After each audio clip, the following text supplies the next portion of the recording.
get it recording here. There we go. Oh, the only thing to be careful, this thing... Don't touch it. Yeah, it's Got really, it. but I'm going to be seeing the level, so if anything happens. Okay, perfect. So we're good on that. Okay, so I got the YouTube feed. I'll move it just a little bit closer, actually. Yeah, the flag looks good.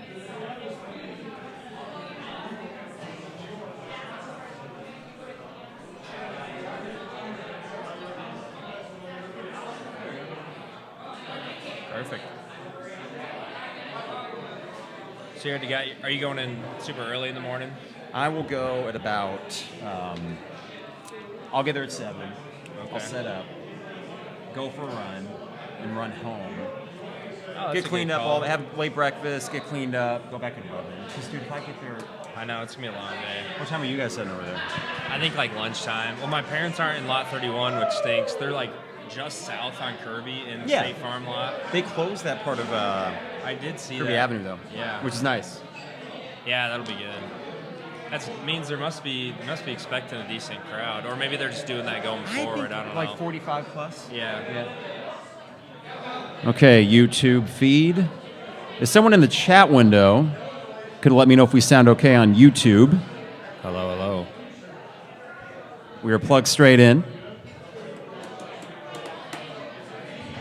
I wonder if they're getting the Nat sound too. Yeah. These microphones. And Poor Brothers, can you hear us okay? Is it, yeah, ish? All right, cool. Nice. We'll start in just, all right, sounds great. We're good. Good stuff. Are you ready? Let's do it. All right. You see, the thing I always remember is me and you. It's not like, I we'll know. play it in a little bit. Yeah. We're in the basement studio. There you there's go. just people that actually came out to see us, so. All right. It is the 200 level episode 347 live from downtown Champaign. Poor Brothers, how are we doing tonight? There we go. Hey, they can hear us out in YouTube land. Thank you for joining us on YouTube as well. And actually, that was a false start because I was not recording. So we're going to do that one more time.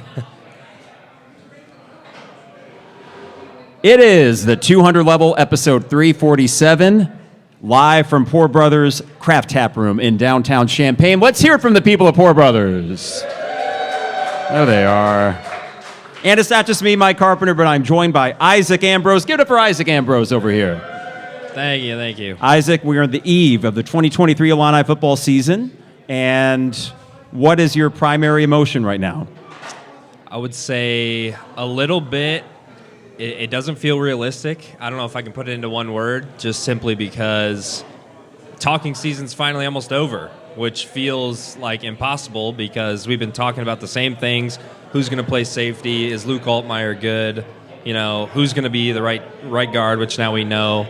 So not realistic. When you dream about something in the future and then it finally gets there, that's sort of what I feel like. There's a lot of unknowns going into tomorrow, Yes. and I got to be honest, while there are some nerves about whether or not Luke Altmaier is going to be good or whether or not the run game is going to be as effective without someone like Chase Brown, my overriding emotion actually is excitement to see some of these new pieces finally out in the field. So what we're going to do today, Isaac, is we're going to look a little bit macro for the entire season, a little bit micro for this game against Toledo as well. And before we get too far into it, I want to remind everybody of our sponsors, including DP Dough, online at dpdough.com for all the best deals and prices. That is dpdough.com. Also, Dogtown Heating, Air, and Plumbing, your home's best friend. Give them a call at 217-841-4728. That is Dogtown Heating, Air, and Plumbing. State Farm agent Brian Hansen, online at brianismyguy.com for life, auto, home, business, renters, you name it. Brian is my guy, and he can be your guy as well at brianismyguy.com. Owen Builders LLC. You can find them online at owenbuildersllc.com for all your home improvement projects, including interior and exterior and home additions as well. That's owenbuildersllc.com. Got to thank also the Champaign Center Partnership. They're having a Campus Town Street Fest next Saturday from, 1 to 7 o'clock with music, food, all that good stuff. And got to thank Champagne Showers Podcast Network for being with the 200 level from the start. Also, Poor Brothers downtown Champaign, which if you've never been here, this is a great pre- or post-game spot as well. All right, Isaac, this year is different than previous years because even last year going into the season, The excitement level for me was more, I think we'll be all right. Sure enough, they were. They were a little bit more than that. But then they lost to Indiana, and any excitement I had really was delayed until they looked pretty good against Chattanooga, and then 9 days later beat Wisconsin. So that's about a month where the excitement was not at a fever pitch, and then October happened. It's weird to be sitting here in now the month of September, but the entire month of August, that anticipation was building for me. How are you finding this similar or different to previous preseasons? Because this is like 2008 for me, and that's what I know worries a lot of Illini fans. Yeah, I think it's different this year because we've seen it now. We've seen a year of success, whereas last year, even after you beat Wyoming, and then the Indiana game, like you mentioned, was weird. You beat up on Virginia, you beat up on Chattanooga. You hadn't done it before. So now that you've been to a bowl game, you've been to Tampa, Bret Bielema has proved that he can do it, not just at one Big Ten West spot, but at a second Big Ten West spot. And yeah, it's definitely a different excitement. I'm a little bit scared, not to be pessimistic, but just knowing that the schedule, the first few games could be pretty rough. Like we could start 1-2, and then we're still wondering, like, okay, are we good, or was Toledo just bad, or did we just happen to beat Kansas or something like that? You could easily lose to Kansas and Penn State, and then we're still in this, are we good? Are we going to get to another bowl game situation? So I'm excited. I mean, just don't let Toledo hang around tomorrow, and I'll feel pretty good. I was thinking about what we need as Illini fans from this season. I think the easy answer is make a bowl. Yeah. That's easy. But in a weird way, I actually think going 6-6, and I'm not trying to be greedy here, but I do think that 6-6, after how good they looked for most of last year, even some of those close losses like at Michigan, that if this really is a turnaround, 6-6 in this Big Ten West is not a mild disappointment, but it feels like you're treading water. So what do you need? We'll get to predictions and all that later, but if we're sitting here in December recapping the regular season, what do you need to have in order to say that was a success? I think definitely another bowl game. And then I want to see, like last year, every game was competitive, right? The last time, as far as I can remember, that you've had a Bret Bielema game that got pretty out of hand was Virginia, his first year, where that felt like a Lovie Smith game. You weren't really in the game. I mean, you went down like 2 or 3 touchdowns instantly. So 6-6 at least, and then the 6 losses are competitive. Hang with Penn State. You might lose some tough ones like at Iowa, but none of that playing with your food sort of stuff where you let FAU hang around or you go down 3 touchdowns instantly like you used to do with Lovie. So I think, again, bowl game and then completely competitive throughout. And like it's the Big Ten West, right? We're not talking about the SEC. And how great would it be to go out on top? I mean, nobody outside of the Midwest would care to go out on top of the last Big Ten West battle. But I need at least 6 games and the other 6 to be competitive. But you know what? You say that, and it's true that the vast majority of football fans would look at winning the Big Ten West as not that big of a thing, and I get it. But that's kind of the beauty of this season is we are in this division for at least one more year in this current configuration. We know will change starting next offseason. But it is a rare opportunity where just because the rest of the division is so, for lack of a better term, mediocre, and I don't think that's crazy to say after watching last night. Mediocre might be a compliment for some of these teams. But I do think that this opportunity that presents itself, mixed with the fact that this Illini team was so close last year, if everything I believe in Bret Bielema as a fan to be true, or is to be true, then they will use that to feed them throughout the season. Now, that can all be true, and they might have the exact right mindset, but I still acknowledge that the talent differential is not so crazy where this Illinois team can walk into any game and just win based on sheer mindset. They have to execute, and that was the problem more than anything in November. So you say bowl game, I agree. Yep. We'll get to wins and losses later. I think we'll know it. I think we'll know the feel at the end of the season, whether or not it's positive, whether or not it's sitting well with us, or if we have lingering questions, don't you? Yeah, no, totally, I agree. And I think one thing that might make this season different, whereas in the past it hasn't been as successful after a successful season. I think Bielema has done it before. He's been in the Big Ten West before. And also, he won more Big Ten games the first couple years than the past Illini coaches that had success in their first couple years. I mean, even Ron Zook only won a couple Big Ten games his first couple years. One. It was at Michigan State, 06. Bielema has already won 9, I believe. So let's see, it was 4 in year 1 and 5 last year. Yeah. So I have a lot more confidence in that. Going back to your Bielema mindset point.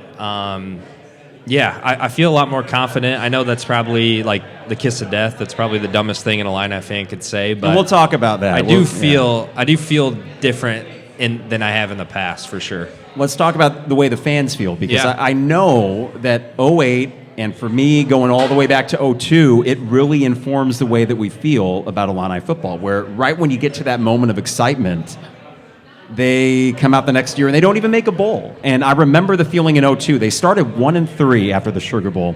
They lost to Missouri in St. Louis on the road at Southern Miss.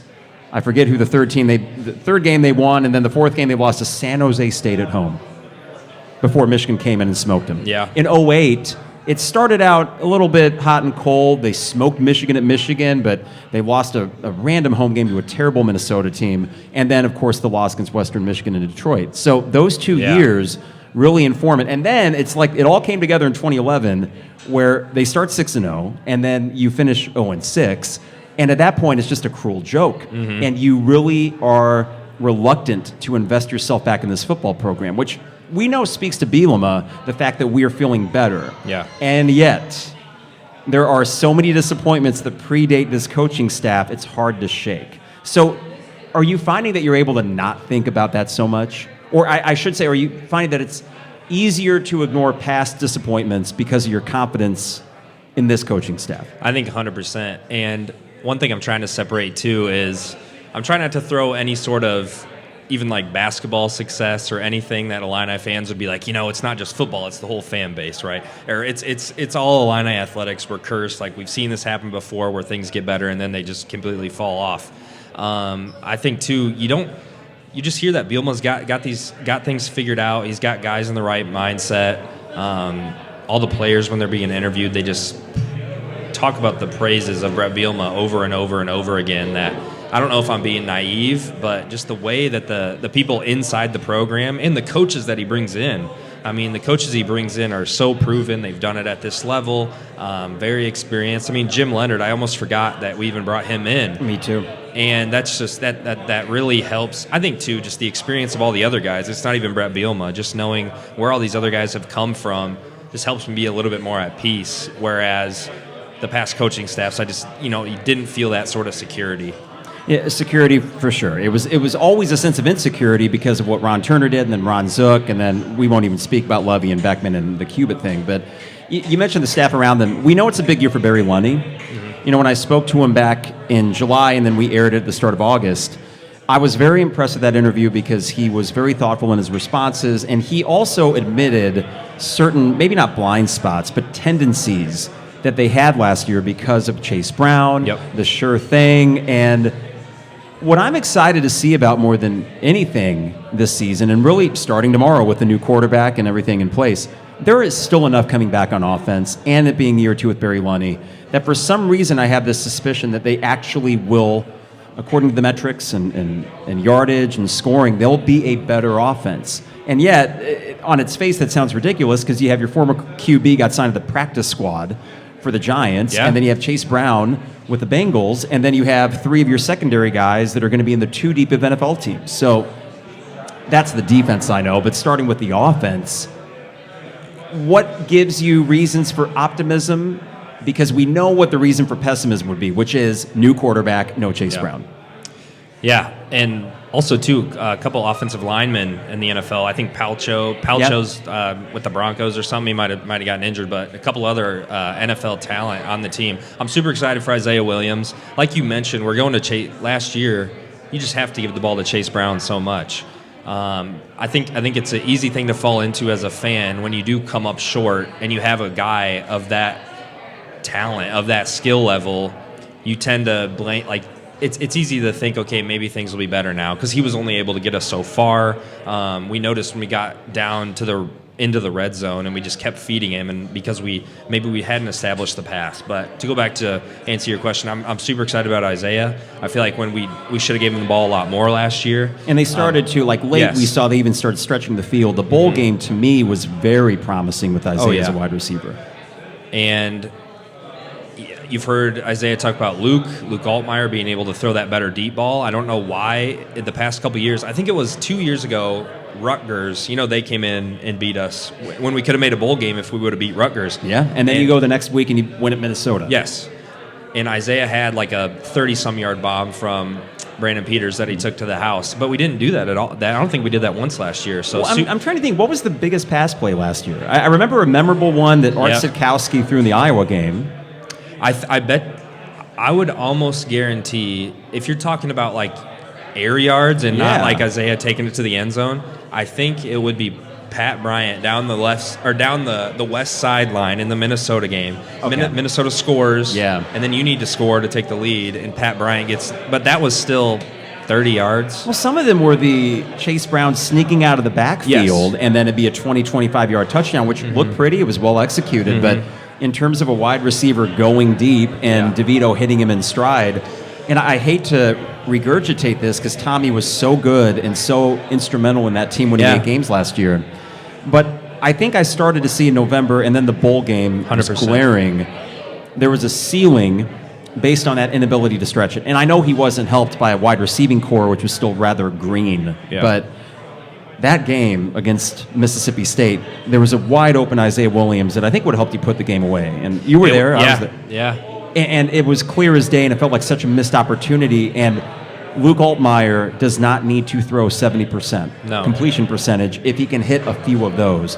That's one thing I'm excited to see tomorrow. And to see, too, if that really influences the way that Barry Lunny calls it. Because we'll get to the keys of the game. Yeah. And there's one that you wrote down that I agree with to an extent about Luke Altmaier, but I actually think there are going to be 3 or 4 moments tomorrow where Lunny cuts him loose. It's risky, but it's sort of saying, kid, this is your team. Yeah. And you're here for your arm. We'll get to his legs in a bit because that excites me. But yeah, that's what I'm really looking for in Luke Altmaier, is not super efficient. You don't need him to be. I think the offense and some intermediate routes and short routes will take care of the efficiency part. Can you hit on 2 or 3 big plays a game? And if so, that opens up everything. I think, too, with Toledo coming in with great defensive backs, they had an All-American defensive back last year. Not only is it see what Luke Altmaier can do, but see what he doesn't do. Like, I don't want him to make that stupid throw, right? Especially when you don't need it. Say you go up 3, you kick a field goal, you got a chance to go up 10. Don't make that stupid throw. And like you mentioned, the legs. Tommy last year, especially when he got hurt, and then after the Iowa game, he was just really never the same on the ground. Yeah, he wasn't. So I'm hoping that Luke Altmaier can sort of get that ground game going and helpful sort of complement the running backs and make up some of that rushing attack from last year. I think biggest thing for me is that he make the plays that are there. Don't underthrow guys. Don't overthrow guys. Especially if it's like 3rd and 6, can you get that quick out route?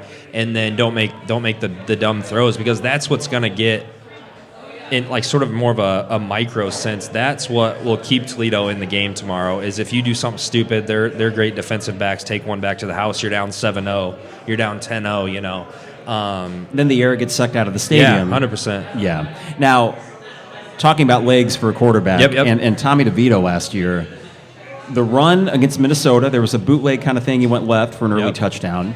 There was the only touchdown in the bowl game. Yeah, it was. And then in that run, like the Wisconsin game, weren't there 2 QB sneaks? It was 2 or 3, yeah. So good as Tommy was when he was healthy with his legs, it sounds as if Altmaier's an even better runner than that. So that is one thing I'm excited to see tomorrow. I'll be anxious to see also, we'll know pretty early just how well this Toledo secondary stacks up against the wide receivers. And if they are going man, then I will be looking for Luke Altmaier to pick up a few first downs with his legs. Yeah. And maybe even be able to break something depending on how the play unfolds. But I am excited to see an offense with Barry Lunny with a quarterback that has a deeper arm, has the ability to run it maybe a little more than Tommy DeVito, and hoping the efficiency takes care of itself. But then the running backs. We don't have Chase Brown. And I don't want to do the thing that we did with basketball. Well, Kofi's gone. That sucks, but it's going to open everything up. We don't know that for a fact. I know Jeremy Werner is super excited about these running backs. He has uber confidence. I know Bret Bielema and the entire staff does. And yet, for some reason, as much as I value what those guys think, I'm thinking, I don't know. I'm kind of just going to take their word for it, but where are you at with the running backs? Yeah, I mean, if you say Bret Bielema was at like Oregon and not Wisconsin, and he was known for like his air raid, I would be a lot more worried, because at Wisconsin you have so many examples of him making this work. I mean, John Clay, Melvin Gordon was like. And these guys, listen, a couple of them were great in the NFL, but a John Clay, right, just a guy. Yeah, the guy. Yeah, and I mean now, a big guy. Yeah, just guy after guy. So if I didn't have that to rely on, I would be a little bit more worried. I think, too, you saw McCray do it freshman year. If McCray say McCray had a healthier year last year, be way more confident, obviously. And then Reggie Love, we used to kind of make jokes, I remember, like, oh, geez, here comes Reggie Love, because he would come in randomly in like on third down situations, in like crucial situations, yeah, and give him the ball. But then the Northwestern game, he actually made a few really nice runs. Now, granted, everybody can make nice runs against Northwestern, but I would say I feel pretty confident, but it's still a lot of unknown. Bret Bielema's passed again makes me feel a lot better about it, and then just keep McCray healthy, and you're going to be a lot better in the red zone down near the goal line. I truly believe that. So we're starting to kind of talk about the offense. Let's do this. We actually prepped for this show. We did an agenda, the likes of which I've not done since the 93.5 days. We leave nothing to chance in our first live podcast from Poor Brothers Champaign. Now, I wanted to go through each position unit and kind of assign a confidence level, and here's how we're going to do it. On a scale of 1 to 10, we're going to go through each position unit. We're going to total up offense, defense, special teams, and find an average.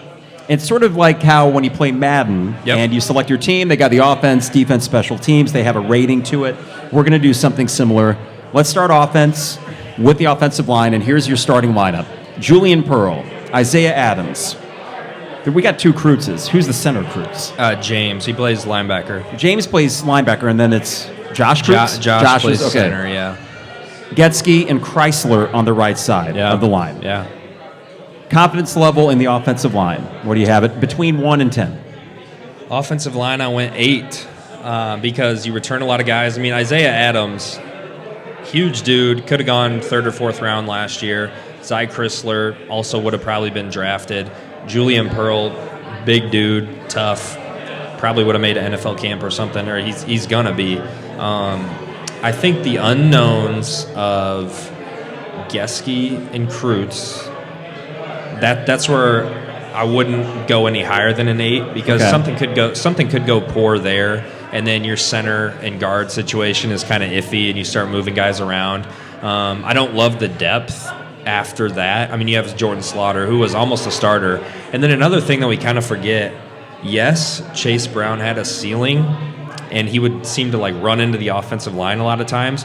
But there was a few games, like Michigan State comes to mind. A lot of yards after carry.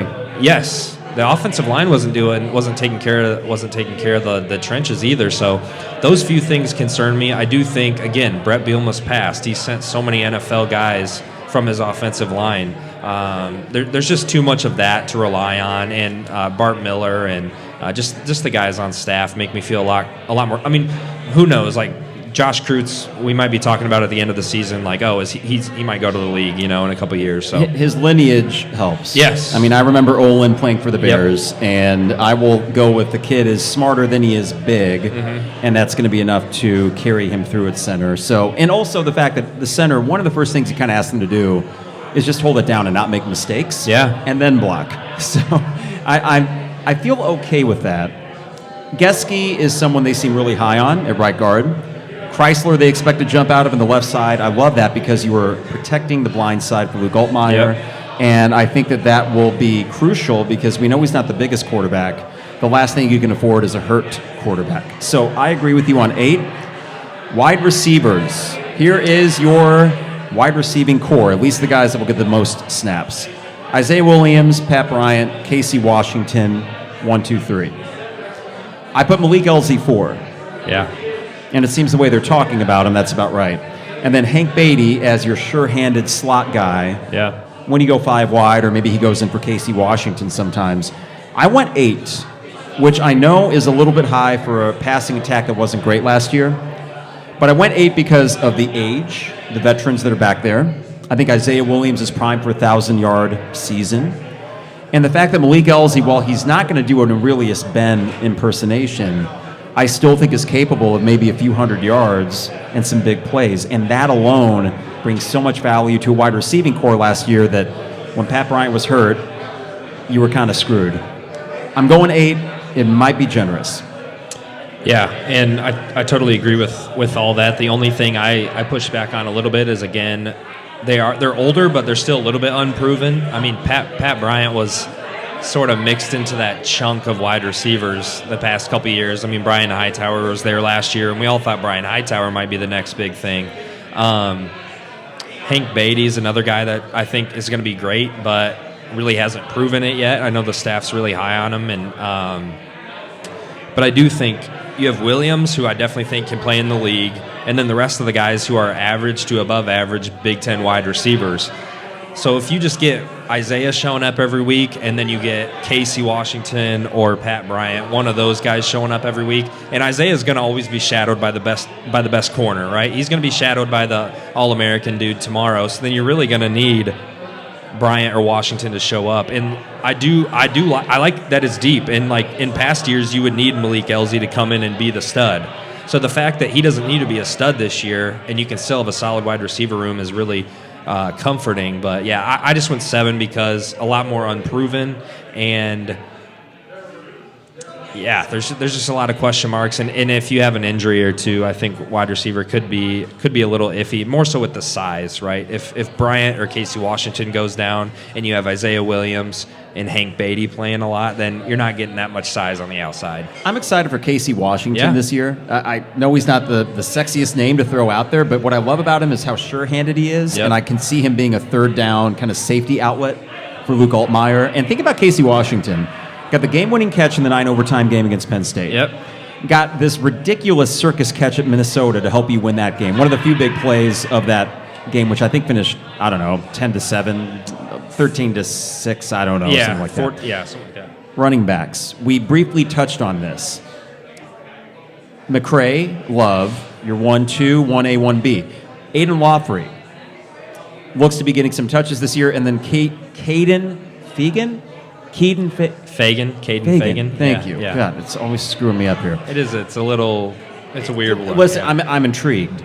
Yeah. Where are you at 1 to 10? So I went ahead and went with 7 for this one as well, just because, again, you're deep, but still more unproven. It's easy to forget that McCray really only played a handful of games his freshman year and then 1 game last year. So, I mean, he looks like a stud. He looks like he should probably be in the league right now, but he only has, 6 or 7 games on him at the Division I level. Hey, the good news about that is he's not banged up. Yeah. So they say, and he does have his legs couldn't be fresher. And they seem excited, but I know you and Trevor and myself are a little leery of eventually if someone's been injury prone or mistake prone, accident prone enough, you keep waiting for the other shoe to drop. And the one thing that's a little bit scary, too, is I think these two guys are going to be very reliant on each other because Reggie Love can't be your every down back. And then the way that Josh McCray runs, how physical Josh McCray runs, he can't be the every down back either in the sense he needs Reggie Love to come in after he just ran over a couple guys so he can get off the field. He's not as beat up. So you really need this to be sort of a mutual relationship, if you will. Like they need to be giving each other breaks and giving you first downs. Again, I went 7, a lot of unproven. Aiden Lawfrey, Caden Fagan, they're just still pretty young. The thing that's interesting too is Aiden Lawfrey, I know he's built, but he's more of that like scat back. Yeah, but he's more like that 10-second 100-meter dash guy, and then Caden Fagan is like 220. He should be playing linebacker in the NFL right now. As big as McCray, basically. So you really do have a mix of guys, but I really hope that you have a guy, like a legit Big Ten guy. I think if it's going to be someone, it's going to be McCray, and if he's healthy, I could maybe bump this up, but for now I'm going to go 7. That is partially based on the fact that I think your running backs are fine, and I think the offensive line will help them, and also that Bret Bielema has that track record, as you said. I'll go 7. And this moves us to quarterbacks. Luke Altmaier, John Paddock, Donovan Leary. This story of the season is Luke Altmaier. I went 7, which I believe is a little bit higher than you, and I'll tell you why. I just feel as if we would have heard more whispers or something to indicate that Luke Altmaier was not up to snuff, that he wasn't performing that well in camp. And it's like they are as cautiously trying to say without saying it, oh, he's really good. Now, they love Tommy DeVito. Tommy, if you remember last year, did not blow us away immediately. It was probably the Wisconsin game where it first was like, whoa, this is a pretty good Big Ten quarterback maybe. But that first month of the season after Wyoming, I thought, yeah, it's pretty good. That's all I need tomorrow. That's all this team needs, to be honest. So because of that, this confidence level, I got a 7 based on the fact you will not be asking him to be Kurt Kittner Redux. You're asking him to be an efficient quarterback that can make the big play. Of course, there will be a few more mistakes. But you know what? You beat Iowa last year with 4 turnovers. How? Football's weird. Not that you can always overcome that, but I do think that there's enough other things on this offense to overcome, let's say, the additional 4, 5 turnovers he will probably amass over the course of the year. Yeah, I think, again, with Altmaier, we've talked about this a lot. It's just he doesn't have a lot of reps, right, at the Division I level. Even at Ole Miss, he only started, I think, 1 or 2 games. So that's why I went with a 6.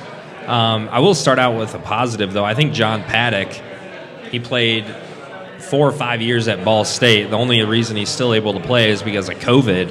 But he went and played at sold-out Tennessee, so he's not going to be scared if he has to go in for a few plays at Kinnick Stadium. So I do think if Altmaier gets hurt, I would trust Paddock to come in for like a half or like a quarter. But if Altmaier got really hurt, that's why I'm more at like a 6, because Paddock, I think, is going to be more limited. There's a reason why he's a walk-on, and not a bunch of other schools were after him. Now, again, he's a backup, but I think Altmaier just with so much that's unproven, and then you go to John Paddock, who I don't want him starting multiple games. What would you have scored it last year, going into the season, before seeing DeVito play? A 6 or 7? I would say a 6 or 7. I was more confident in Art potentially being. I liked Art. He seems like a great dude, but he just couldn't really throw the ball down the field. He had a big arm, but he was a thrower, not a passer. A chucker. Yeah. All right, that's our offense. So we cumulatively, I got 30 points, you got 28. So if we're playing Madden, and it's a 1 to 10 scale for each unit, I got a 7.5 for the offense. You have a 7.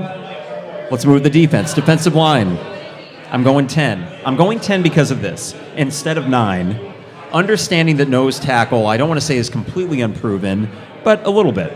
It's the emergence of Daxon, along with T-Raw Edwards, that makes me think if you can spell those 2 guys and have them sort of split plays out there, the whole job of the nose tackle in this defense is merely take up space, take up offensive linemen. They'll have that ability to do so when Johnny Newton's getting double and triple teamed, or Randolph is getting double teamed as well. So I think that if you look at it in a complementary way, the dominance of a Johnny Newton, the greatness of a Keith Randolph, your 2 best defensive players, will make that job easier, and collectively those 3 are the strength. And if I were to pick one strength over any other, as far as if I'm building my ideal team on defense, it's always going to be the line. I've seen it with all of my favorite teams. The Bears, when they make their Super Bowl run in 07, great secondary, great linebackers, but that defensive line, when a Tommy Harris was healthy, was so dominant in getting them to that place. In 2001, same thing with, it was Keith Traylor and something Washington down there too. I'm going 10. What do you got? It's super easy to be negative. I mean, this is college football. It's not NFL football. You're going to have holes everywhere. I think the main reason I didn't go 10 was because you don't have that proven productive dude at nose tackle. If you brought back like Calvin Avery or somebody like that, I probably would have gone 10. And still had the depth behind him. Exactly. Too, And I think depth is another thing too that we're sort of uncertain about. I think Bryce Barnes would come in and well, Sed McConnell would be Sed McConnell would be in place of a Newton or a Randolph, I believe. Yeah. So if you get an injury, that's pretty scary, and then it's just so hard. I think they can do it. It's just really hard to replicate that productivity from last year. It's incredibly hard, and then you also wonder too how they're going to divvy up the plays. I think Newton's going to be out for most because you have to. Yep. Randolph probably 85, 90%, but it'll be interesting to see if they can't do a little bit of rotational stuff. One, to keep him fresh, and two, to try to avoid injury, especially as you get late in the games. I go 10, you go 9. I went 9. Outside linebackers, I think another key position for this team. You're looking at Seth Coleman and Gabe Akis, Alec Bryant, who they really like back there as well. What are you going with for outside linebackers? So I went with 7, and again, I'm not trying to be negative, but they really didn't sack the quarterback that great last year, and that's the main thing. That's the main thing that you want from your outside linebackers. Besides contain, you don't want them to let guys get outside. I think they were like middle of the pack at sacking the quarterback last year, and even like a Gabe Yakis, who was awesome. I think all of his sacks came against like Chattanooga, Virginia. Yeah.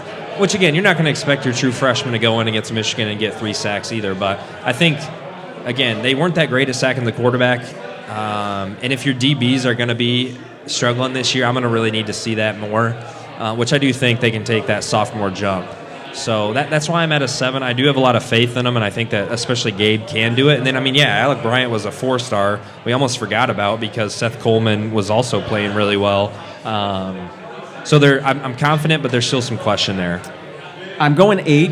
I think that Charlie Bullen, right? Am I getting Charlie that? Bullen. Bullen, thank you. God, between him and Caden Fagan. It is Caden Fagan, by the way. Both of them are A sounds in each of those. Thank you. All right, so I really like this new position coach, though, that they got for the outside linebackers. Yeah. And that's not to say that, who was Ryan Walters' right-hand man now? Kane. Yeah, because Kane was outside linebackers last year, right? Yes. And it's not to say he wasn't great at it, but you mentioned the lack of getting the quarterback, and that was a point of emphasis this offseason. Physically, they can do it. Yeah. This is one of those ratings I'm giving based on the idea that, yes, they will develop, they will take that natural step, because really, even last year, we probably would say they were at a 6 out of 10 in terms of production. They didn't hurt you. They could have probably done more. I think that jump that you're going to take defensive line with one more year with NFL players and Newton and Randolph, that only helps the outside linebackers. They're pretty complementary with one another. And this leads to inside linebackers. We both went 7. Yeah. And to me, it's a steady 7. I'm not worried about them. They're fine. They're going to do what they have to do and not make mistakes. I don't want to say addition by subtraction with C.J. Hart. Mm-hmm. He struggled last year. Yeah. I am excited to see Dylan Rosiak, Kalena Odeluga. Kanena, it's a tough one. Kanena Odeluga, yeah. But he looks the part. Yeah, and we know that Tariq Barnes is just good. Yep. Really good. Yep. So I got a 7 for that, and you do too, right? Yeah, no, I think Tariq is a big reason why it's a 7. And if he had another proven starter next to him, it'd probably be like an 8 or a 9.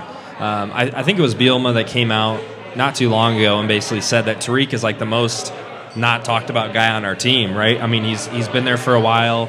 He was really productive last year. Rosiak and Odeluga came in and made a few plays last year, which I didn't really realize until I was watching. He came on late a little bit. Yeah, I was watching a highlight clip or something, and I saw him make a sack in one of the games. But Rosiak, special team guy, was always near the ball.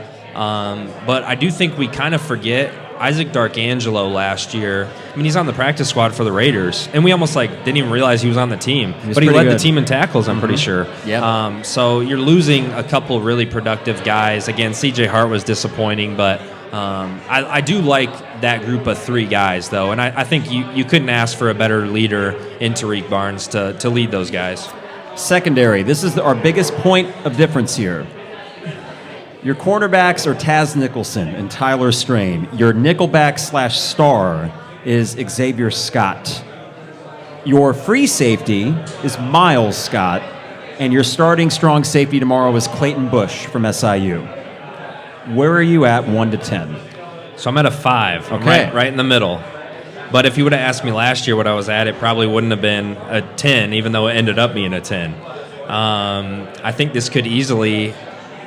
after the Kansas game, if they play really well, then I'll put it at like an 8. But I think, again, this is one of the things why people are so sick about talking about football, because we've been talking about the secondary since June. No doubt.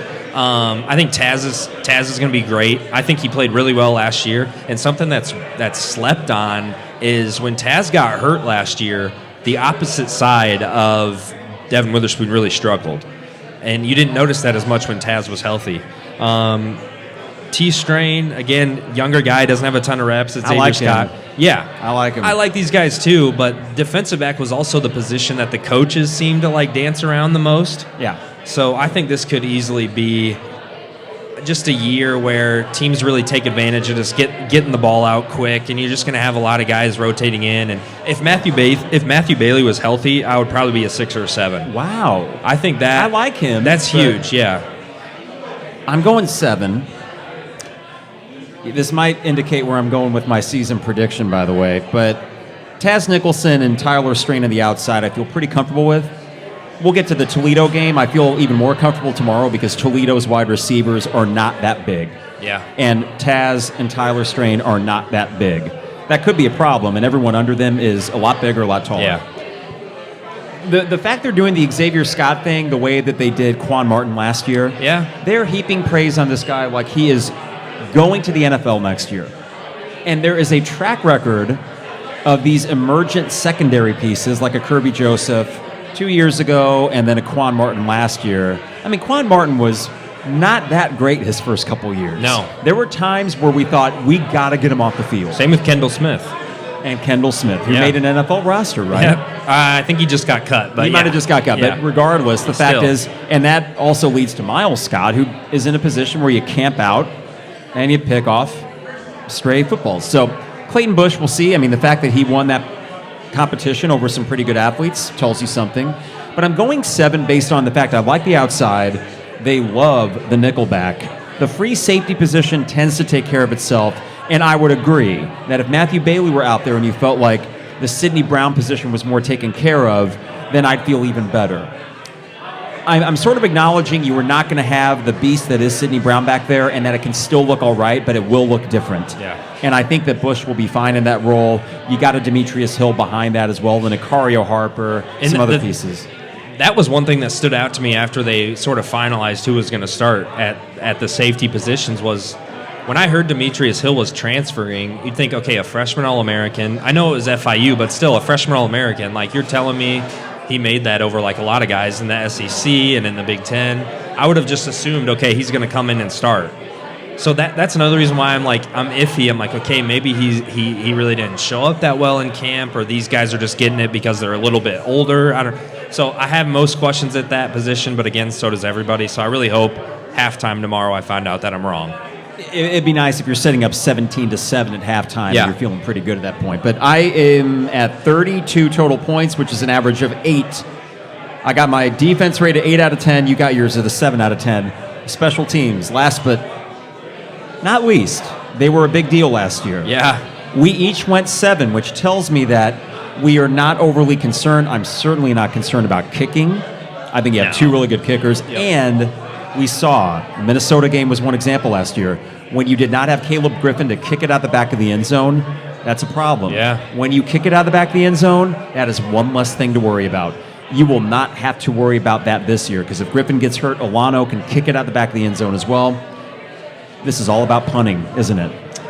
Yeah, because Hugh Robertson doesn't have... So Caleb Griffin, if he gets hurt or he just starts to really forget how to kick the football, like you said, you have Olano and also Fabrizio Pintone, who came in and won you that Iowa game last year. But Hugh Robertson's backup is... I think it's technically Caleb Griffin, but I know you have Declan Dooley, who's the freshman. Bret Bielema said he wasn't going to play. Your special teams are good when you don't really notice them that much, right? Because they're doing their job. Last year, we noticed the special teams way too much. I mean... I don't want to notice them. No, the Indiana game, the Michigan State game, I mean, there was too many, punts in the teens last year, under 20 yards, which you just can't afford. And even, imagine if your defense wasn't insanely talented last year, how much more punting could have really hurt you. So, yeah, and I do think... I mean, Isaiah dropped, I think, a couple of punts last year, too, which we don't think about that side of special teams. So I feel like another year for him being back there, catching punts, another year getting used to sort of feeling the ball and not being a quarterback. I feel a lot better about the return side of things, too. The more athletes you got returning the football, the better. The reason I didn't go lower as well, new special teams coordinator with Robbie Disher, has a good pedigree. All right, so My offense 7.5, my defense 8, and my special teams 7. You had 7s across the board. Yeah. Rock solid team. I think we both agree that this is going to be a good team, but then that leads to the Big Ten West, and where does being good, or perhaps very good, where does that get you? Want to talk about the Big Ten West? Last night, that was fun. I mean, it actually was a lot of fun to watch, but sort of in the way that a bad movie is so bad that you find the cringy moments kind of funny. Last night was two teams that do not scare me at all. No. And honestly kind of changed the way that I'm projecting my win total this year. I saw somebody put it like this on Twitter. It was sort of the Big Ten West, college football in general, and then the Big Ten West. Like, when you go to watch an NFL game, maybe not when you watch the Bears, but when you go to watch an NFL game, you know you're going to get like 10 out of 10 talent every single time. And then in college, you might get a 5 out of 10 moment, like that Nebraska touchdown yesterday that somehow, he bobbles it and Sims throws it in the end zone. And then you get like that catch that the Minnesota wide receiver made, like that's an 11 out of 10 play. So the fact that you can get both spectrums in college and especially the Big Ten West is what makes it so wild. I totally agree, though. I mean, if we come out and just look solid the next few weeks, the Big Ten West is not going to scare me. So let's talk about the Big Ten West. We're going to go 7th to 1st with our projections. And it's no surprise that each of us have Northwestern at 7th. Do you have them winning a single game? No. I don't either. I'm sure they will, because that would be like Northwestern thing to do. Yeah. But now that Fitzgerald's not there, they have no they probably anymore. won't. Yeah, take that back. So this leads to 6, where we do have a little bit of differentiation here. I have Nebraska 6th.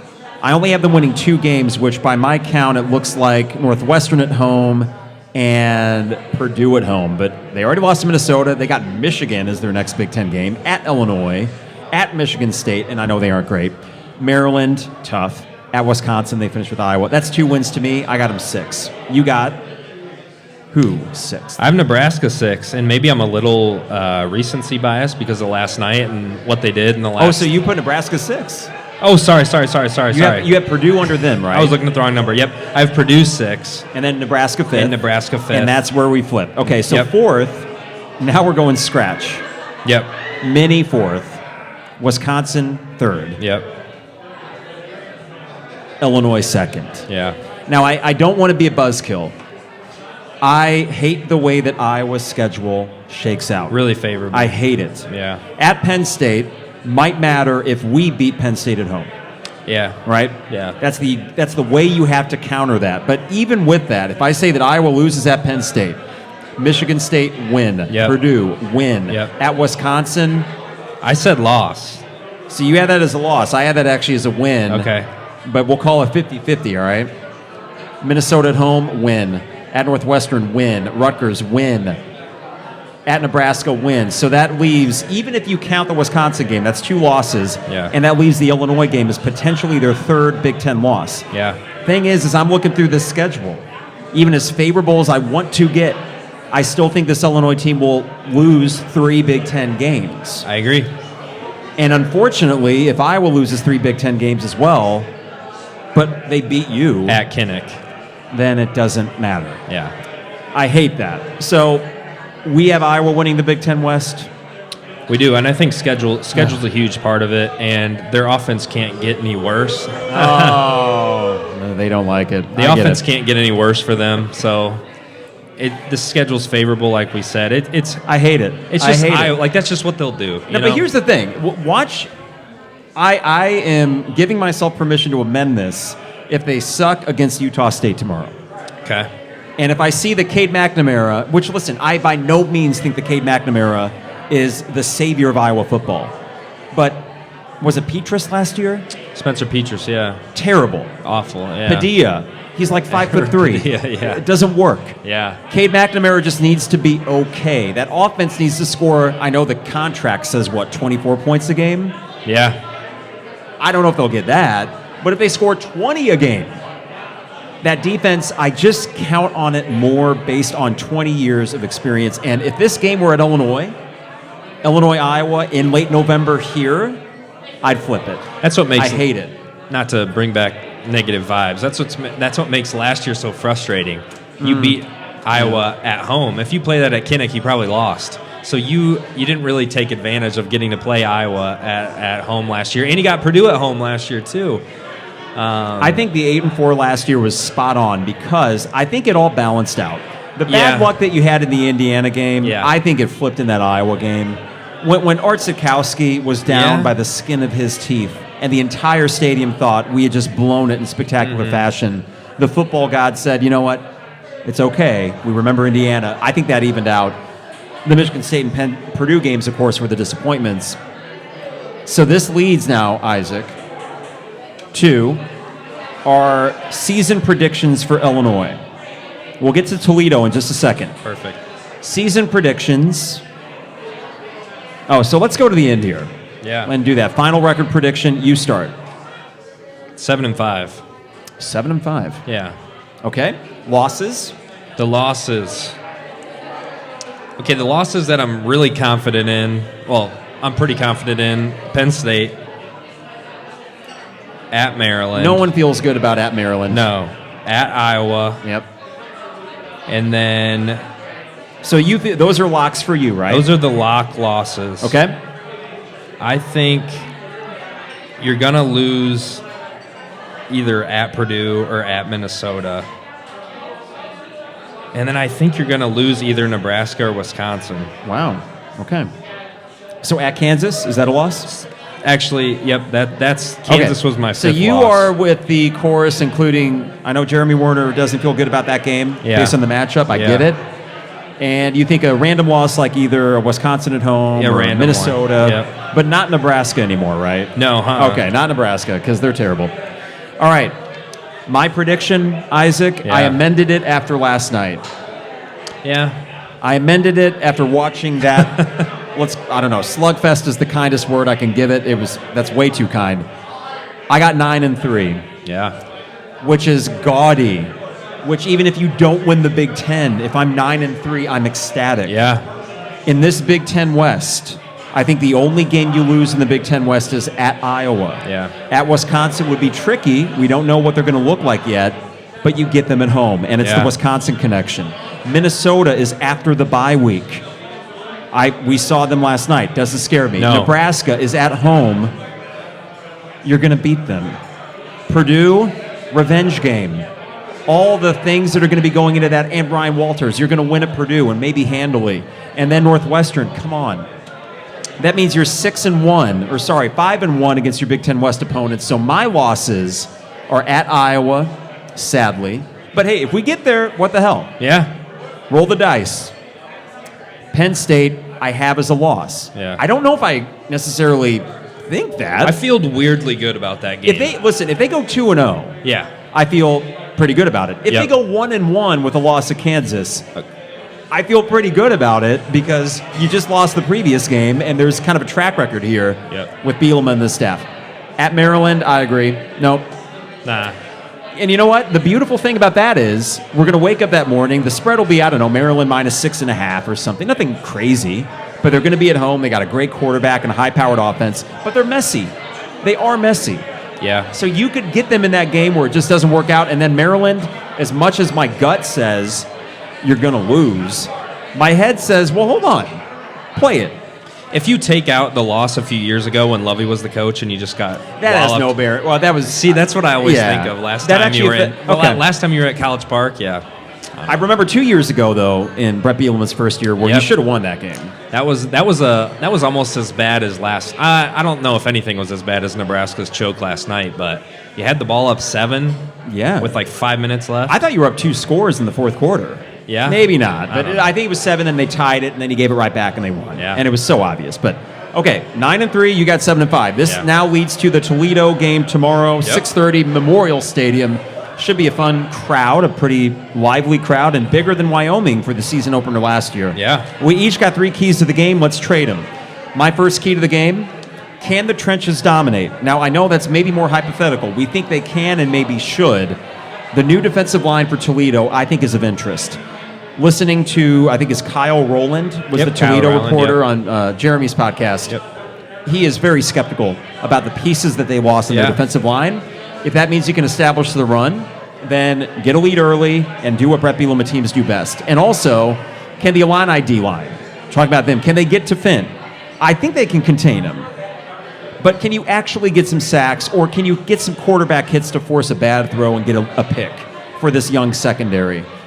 My first key, can the trenches dominate? What's yours? My first key is containing Finn and putting him in tough spots. Now, granted, I didn't know who DeQuan Finn was until a few weeks ago, but from listening to also Kyle that was on with Jeremy, I guess DeQuan played really well last year. I mean, they won the MAC.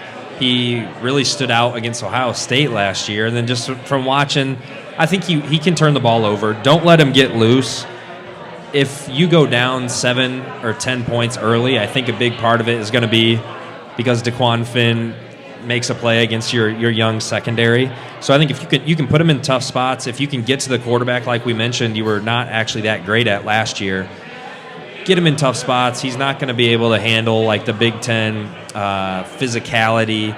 I think sort of like we did with Brennan Armstrong last year. He got hit so many times he didn't want to throw the ball anymore. By the end of it, he gave up. Right. So I think containing him, not letting that electricity come from the backfield is going to be huge. And I think that's my key, is not letting him get started. Hey, another thing, and I don't have it in my keys, but the non-conference went pretty well for Illinois last year. Wyoming, Virginia, Chattanooga. You dominated all 3 games. Now, I think Toledo, of those, is probably the best of the bunch, even over a Virginia that was just off last year. Yeah. But Wyoming wasn't terrible, and you came out in week 1, and it was the trenches. That's what it is. So we both agreed the trenches to an extent. Huge. For number 1. My second one, special teams. Not starting with Illinois here, though. Toledo has a new punter and a new kicker. Really? Yes. I did not know that. That's not good. No. That's not what you want if you're a team that wants to win the MAC or maybe go undefeated and be a group of 5. And I love the fact that Illinois has a new special teams coordinator, Disher, who is at Tulane, that has a reputation for really good special teams. And here's the deal. I feel great tomorrow if Hugh Robertson is merely consistent. Yeah. 38 yards is fine. Just no 15-yarders off the side of your foot. And then I think that will be fine for punting. Kicking, not worried about. Excited to see the return game as well. Yeah, and don't kick it off your own guy's butt like don't we saw do last that. year. Yeah. What's your second one? My second key is don't let Toledo hang around. Kind of going off my first key. I think the longer, say we get to halftime and we're up like 3, like it's 17-14 or something, like just put them away early. Don't let them hang around. If you're only up 3 and Toledo gets the ball coming out at halftime, you got a lot of scared fans. Now this might be a selfish point because I would rather enjoy the game than sit there and stress out about the game. Sure. But the longer you give a team like that life, and they got nothing to lose, right? I mean, nothing. They're favored in the rest of their games. Like this is their big game. Like if you get them enough time to believe and they make enough plays to believe, I feel like you got to put them down early. You got to be physical early. And Toledo's actually hung close with like the past 4 or 5 Power 5 teams they've played besides Ohio State last year. They should have beat Notre Dame a couple years ago. Yeah. So don't let them get that confidence and hang around. Just try to do what Ohio State did last year and put them away. I do like the fact that they have hung with, and it was just a quarter for Ohio State, but they've hung with big teams enough where there's really no excuse for Illinois to look over this, and I don't think they will be. And Bret Bielema lost to Toledo when he was at Arkansas. Yep, that's right. Number 3. Oh, yeah, that's the Bielema effect. Yes. Thank you. Right. All right, note taken. I have to mention that. Number 3, clean game from Altmaier. We both agree on that. Will Lunny play it close to the vest? I think he's going to let Luke take about 4 or 5 shots. They will be well planned out. They will be things that they've worked on all through training camp. Wouldn't be surprised to maybe see a trick play or 2 with Isaiah Williams kind of doing a end around or something like that. But here's the thing that I'm really excited about. I say a clean game for Altmaier. That includes his legs, getting you 3, maybe 4 first downs. Really excited to see them. I know they want to keep him upright and keep him healthy, but I think when you're playing a team like Toledo and not a bruising Big Ten team that really can knock some wind out of you, take your chances now with some run game stuff. I want to see Luke Altmaier do that. I think we will. A clean game by Luke Altmaier, I think, means you win the game. Yeah, I think this should be obvious. Every time you play a MAC team, a non-conference lesser opponent, is just play your game. I don't think Bret Bielema, Barry Lunny seem like the type of guys that are going to be putting in, kicker passes or whatever. But just let Altmaier get comfortable. Just let him make a few throws. If you can win by just dominating the trenches and running the ball, just do it. I think don't mess around with a team like Toledo. get Isaiah Williams the ball, like we mentioned earlier. You don't need to throw it deep and across the field, like just a quick pass to him. And I hope Lunny kind of can open up the playbook and maybe do some different things than he did last year. But again, you don't need to do anything crazy. Just let Luke make a few plays, make a few throws, and in his first game in Memorial Stadium.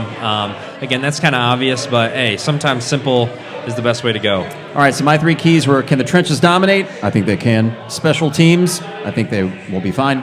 Clean game from Altmaier. Your 3 are containing Finn. Don't let them hang around. Play your game and use those natural advantages. Picks to click. We got 1 for offense, 1 for defense. Starting offensively, I'm going Luke Altmaier to have a big first game. I think that he will be effective in the passing and the run game. I think he'll play a clean game. I think that we will walk out of there saying Luke Altmaier looks good. And if we say that, that's a W. Who's your offensive pick to click? I went with Isaiah Williams. I didn't realize I would be talking about him so much, but I really think he can make plays. And if you can get him just open 1 or 2 times, he really just needs like that split gap to take it all the way. I know Toledo's got great defensive backs, but if you can really establish that run, which I think you're going to be able to do, then that's when you can get Isaiah deep. And I think Isaiah's going to also shine in the return game tomorrow. But if you can really press this defensive back group for Toledo, and hopefully you can take that narrative off where everybody's talking about them being so good, and I think Isaiah would be a big part of that. You know, I should have maybe mentioned, and maybe not a pick to click, but I think Tip Ryman will have a few catches tomorrow. I hope so. I think the front 7 of Toledo being as relatively green as they are, it's a good opportunity to really make some easy throws for Luke Altmaier to a big target. Mm-hmm. But yeah, I got Luke, you got Isaiah. Okay, easy enough. But defense gets interesting here. We can't really say Johnny Newton or Keith Randolph this year. It is what it is. Defense, I got Seth Coleman, outside linebacker, who I think is going to have a great game. He's obviously going to have a big impact. 1 uncontained, which I know the team struggled with a bit last year. They would easily get fooled on these sort of fakes and play actions, and then the quarterback would sneak to the other side. Mm-hmm. I think Seth Coleman has a big game in contain and also a turnover caused somewhere in this game, because as good as Finn is, he is prone to turnovers, especially against better competition. Seth Coleman, who do you got? Taz Nicholson. Like I mentioned earlier, people didn't really talk about as much how the defensive backs got significantly worse when he got hurt. Like, obviously, Spoon was a lockdown corner, but he really did a good job securing the other side. I think he can make hits. He can make some plays. Even though he's smaller, he's aggressive.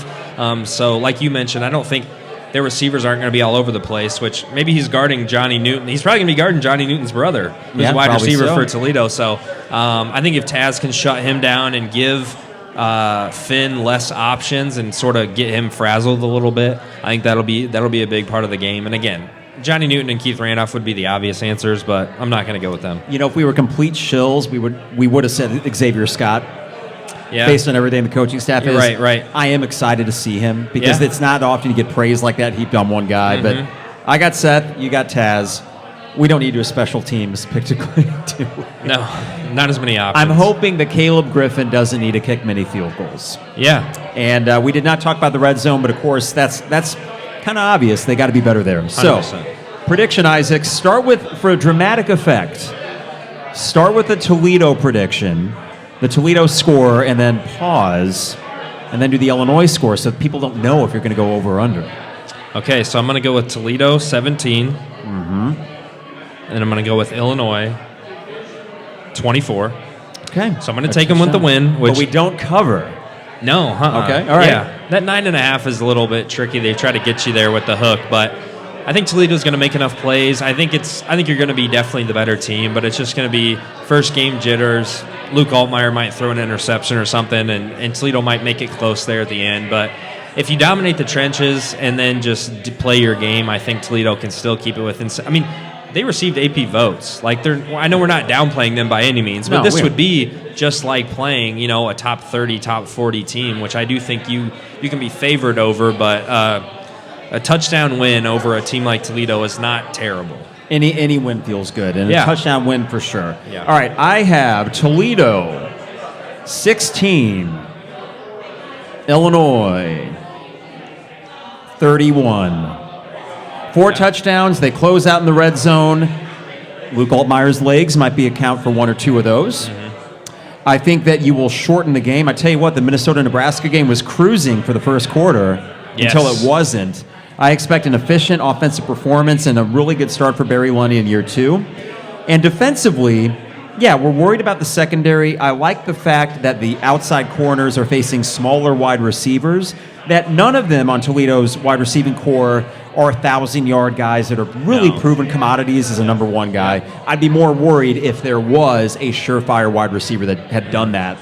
So I think the trenches, that's where it all starts and ends. And then by the fourth quarter, you see a Toledo team wear down, and with a couple score lead, you are able to just sort of bleed the clock. Of course, I'd take a 7-point win. Hey, I'd take any win just to start 1-0. Isaac, 24 hours from now, we will be at Memorial Stadium. Look at this sunset. There's not going to be a cloud in the sky tomorrow. We would have just kicked off a little bit ago. I am excited that the talking is done and the playing is about to start. Now it's time to watch what? Michigan State and Central Michigan? Is that the Big Ten game tonight? Yeah. Okay. We'll see how Mel Tucker does in year 3. Probably not well. All right, before we get out of here, I got to thank our sponsors, DP Dough, online at dpdough.com for all the best deals and prices.